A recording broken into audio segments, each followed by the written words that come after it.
Welcome to a bonus video on the channel. I have my own schedule, my own inspirations, and lots of videos I want to make on this channel. You know, subscribe if you haven't. And sometimes a viewer watching my streams will fund an extra one. This is by no means necessary. I never even ask for this, but Zach, who's a supporter on my channel, he has been for a long time. And every once in a while, he throws in 50 bucks or so to fund an extra video that I did not plan on making.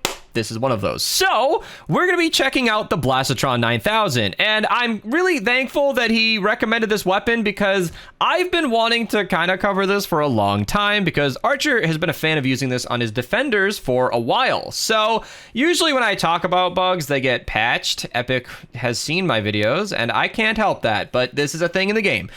When a defender is using this weapon, it ignores the cooldown. So critical hits cause 7 exploding projectiles to damage some enemies. Here's some gameplay from later in the video to demonstrate that. Defenders just ignore that 3-second cooldown, which means every single crit, they're exploding those 7 projectiles, which is a lot of extra damage. And it's kind of fun to take advantage of that. So I went ahead and crafted 3 of those just to hand to my defenders. And for myself, I'm taking advantage of the other 6 perk. I personally prefer this one. It's completely preference. It's not necessarily better, but the 7 projectiles don't always hit enemies. They get wasted a lot when you're just using it yourself. You know, defenders are shooting way more than you. They have more chances for it to be utilized. I think the ring is a lot more consistent, and it does a good 6 figures of damage. Again, here's some gameplay from later. I don't know the number as I'm recording this, but it's a pretty good amount. Whenever you eliminate an enemy, it'll expand that ring, and there's a 4-second cooldown on that. Basic perks on this. I don't really think there's any other practical way to run it other than fire rate, but when you're shooting faster, it's not always better because you only have an 8-round mag, and this is energy ammo. It's an expensive weapon to operate, so I just want to crit as much as possible. So let's talk about the build. Now, Rabbit Raider in the lead makes perfect sense. We are using a sniper. He makes snipers do a heck of a lot more. I want to crit more with totally rocking out. That will help for sure. Wafers means I can activate it on command, and hopefully Battle Beat means we should keep it active. Then we've got Quick Scope just because, you know, this is Call of Duty 4. I love that. Don't you just love that a group of guys running around enjoying snipers can band together, call themselves Optic Gaming, coin the term Quick Scope, and then now it's in Fortnite. 10, oh my god, 10? No, that's 17 years ago. Okay, I just felt my age, but we're using Quick Scope for the 17% damage bonus and Resonant Frequency, which is great on 2 levels because she not only buffs energy damage, which is great because we're using an energy weapon, but she's also one of the retro sci-fi heroes, which is very fitting. In fact, because of that theme, I'm going to be using the Deatomizer. Yeah, I am wiping the dust off of that thing. For those who don't know, the Deatomizer used to be everybody's favorite crowd clearing weapon. We used it in the Storm King end phase. It was and is a very strong weapon, but then they added the Discharger to the game, and it's just outclassed. The Discharger just beats the Deatomizer at everything it was good at. The Discharger is cheaper to operate at 30 energy cells over 35. It has more consistent crowd clearing as it shoots a ball that zaps the nearby enemies. It shreds the mini bosses and the end phase and the smasher models. It needs to be a smasher model, by the way. If you're going up against a mini boss that's not a smasher model, it will be attacked by the Discharger every 1.5 seconds, but if it's a Smasher model or a Taker for some reason, it'll be every 0.2 seconds, which is 7.5 times faster. It's a lot of damage. So the Deatomizer has not been used for anything for a while. Just like how the Bundle Bus was a great AR, still is, but the Xenon Bow just does its job better. So anyway, using the Deatomizer just because it's in theme, and then Rex Jonesy just because he's nice. That extra 3% on average actually beats out Redline Ramirez, or I'm sorry, beats out the Locked and Reloaded where you reload for 15% damage.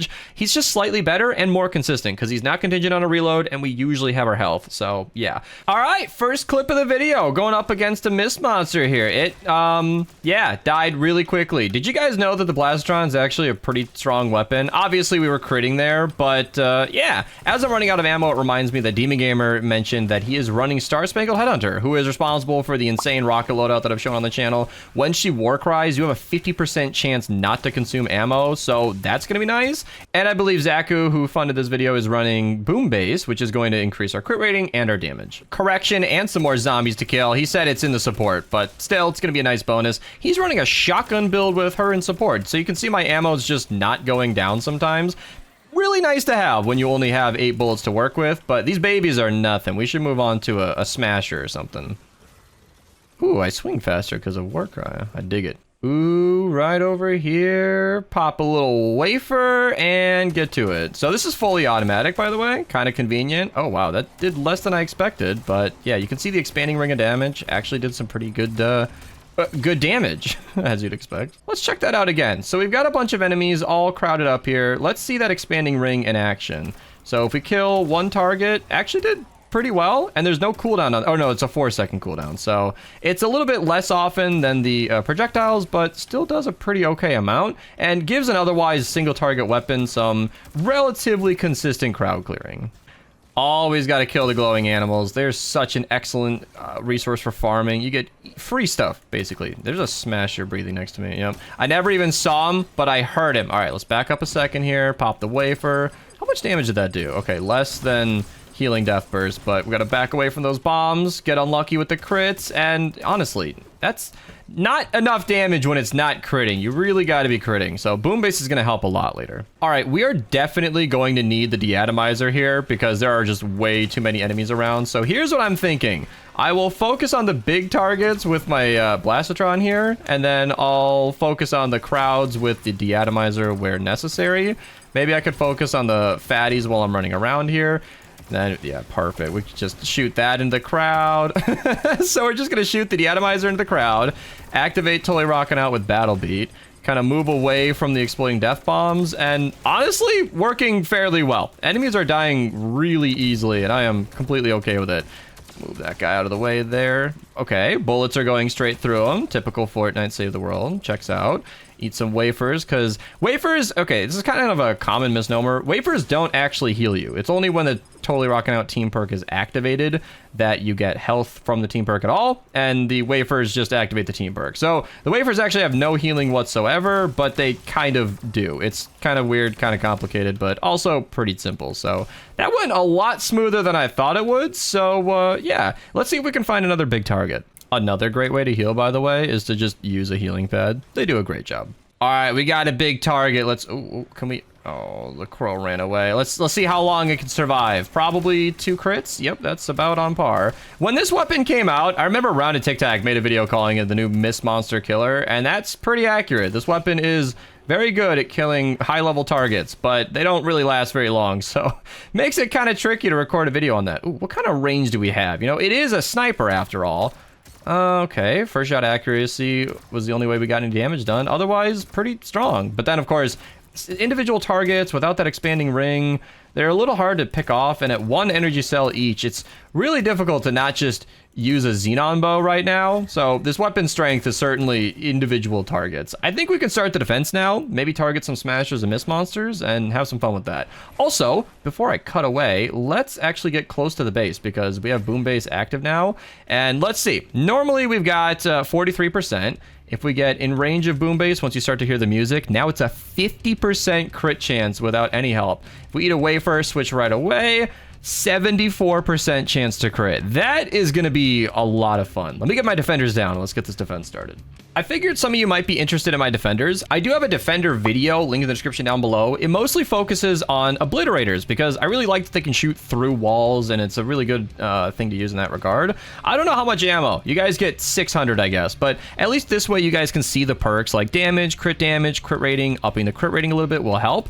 I don't actually know if Boom Base affects defenders. My intuition would say no, it doesn't, but not because it should, but because I don't think it does. I think I just read a bug today that says it doesn't, so I don't know. Either way, these guys will be critting as often as they do. I think they allow for the weapon perks. I actually don't know. Defenders are kind of like a black box to me because you'd think the weapon perks would matter, but I don't know. I don't know what defenders respect. I just hand them the weapon and hope they do a good job. So I think we can get this started. We are using a sniper for once, which means I don't have to have like a Xenon bow on the side. Okay, there we go. All right. Switch to metal real quick here. Box my teammate in. Nice and toxic. Thanks for fun in the video. Bye. Seriously, I appreciate it. Just having some fun. Let's see if we can get any... Oh, perfect. Big targets right away. Wow. Okay. That was quick. I don't have any...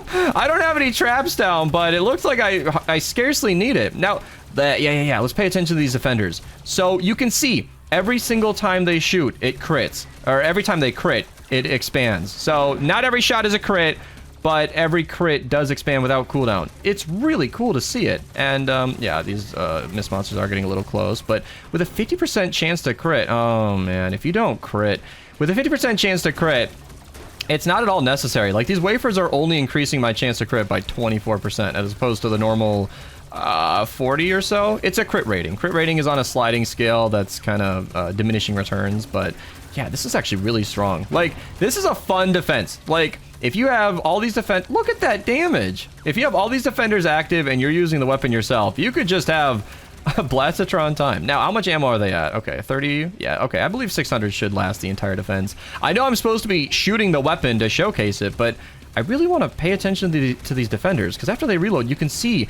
just how effective they are. I mean, you are spending a lot of energy cells, but if you're in the end game, or if you have a farming loadout, link to that video in the description down below. I'm going to switch my screen. Then you should have all the batteries you need. Those crows I just talked about, the glowing animals, if you kill them, recycle their weapons, I mean, they'll oftentimes give you batteries just anyway. You should be fine. Batteries are very easy to get in bulk, so any endgame player should be able to... Okay, I kind of stunned myself there. I was not prepared to record today, okay? Normally, I do pretty okay with live commentary recordings. I think I do a good job, but... as I said, this video was not at all planned to happen. I did not think I'd be recording today, but regardless, normally you can bat those death... Oh no, it's propanes you can bat away. I think death bombs, you just cry or you put a cone down. Back in my day, anti-air trap used to shoot death bombs. They do not nowadays, but yeah. So without any big targets to focus on, I'm just going to pay attention to these defenders again. I feel like in the future, if I ever reference this, we're getting some pretty good gameplay right now. Nice black background.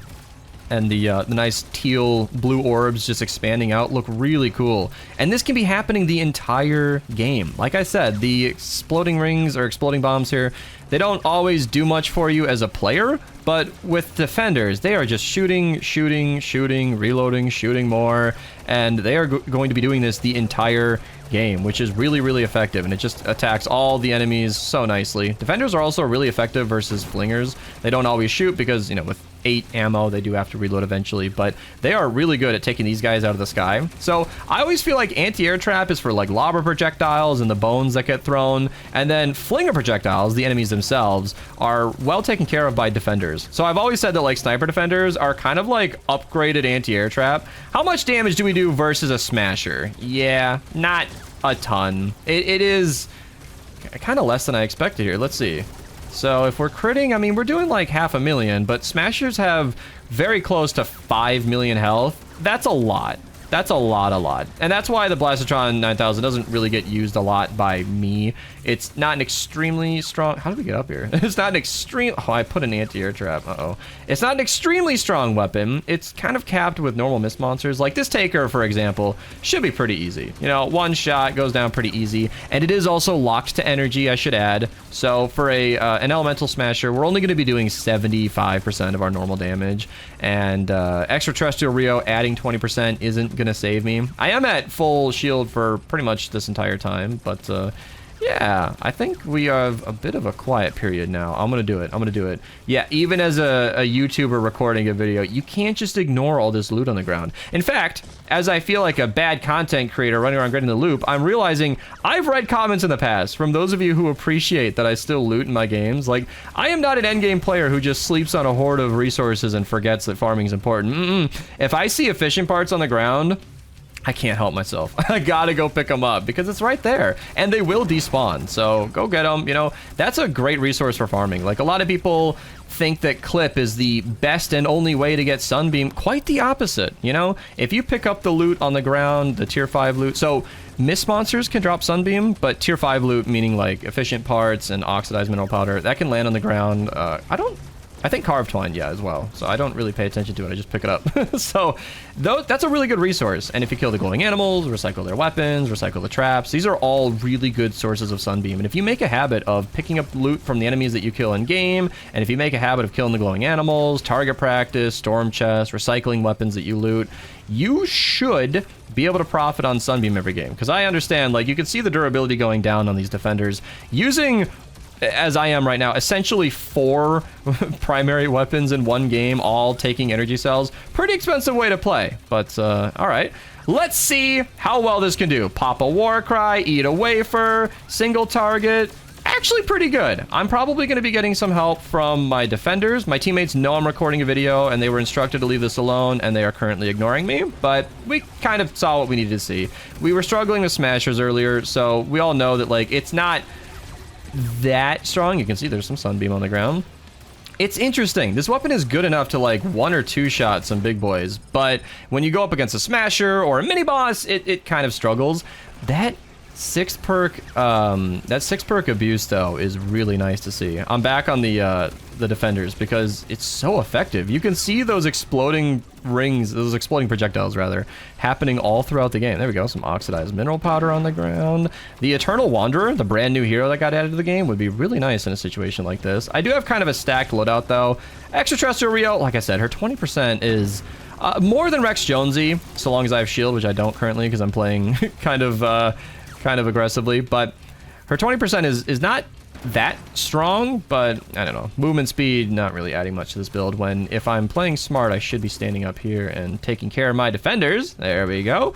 Yeah, I can see why Archer likes this. Like, I've always kind of seen that, but now I really get it. If you guys want a fun way to spice up your games, this is a good strategy. Set up 3 defenders, which is the cap, by the way. If you're in a 4-player lobby like this one, each person is capped to 3 individually, and then the team is capped to 4. So where is he? I see 1 and 2, and then, oh, okay. I did see the missing one earlier. That makes sense. So she must have died or something, and then there we go. Yeah, so I can see why Archer likes to just set up these defenders and let them go, because they just do so well. Was that a nurse that died? No, it was an enemy near her. Yeah, so she's dead now. I can't see exactly what my teammates are doing and what the defenders are doing, but whenever they crit and you see that exploding projectile, you know right away that was a defender doing their job. And that's just a nice little PSA. Defenders are really good. And in fact, Zaku actually wanted multiple different videos, and he had it up to the stream to vote for which video they wanted. I personally lobbied for the Blastotron 9000. I've always kind of wanted to show off its weird interaction with having no cooldown on defenders. I know Archer's been raving about that for well over a year at this point.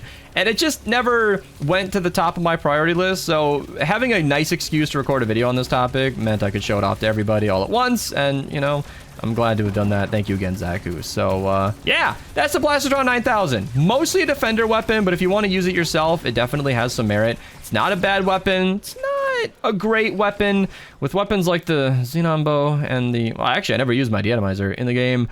I feel like there are better, more efficient ways to use your energy cells. Okay, deatomizer's not an example. It's 35 energy cells each. But for defenders, honestly, I have never joined the cult of Blastotron sniper defenders as Archer has. But I might have to be on his team because this is like the first time I've really given it a chance. I just never cared. And obliterators work just fine. And they can be any element, so it's not...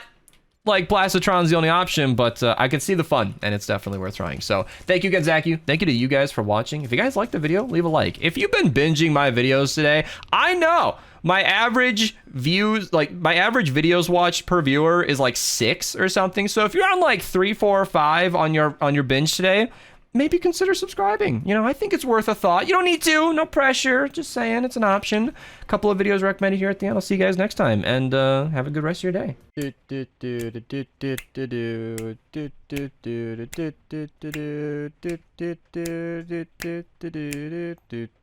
And then...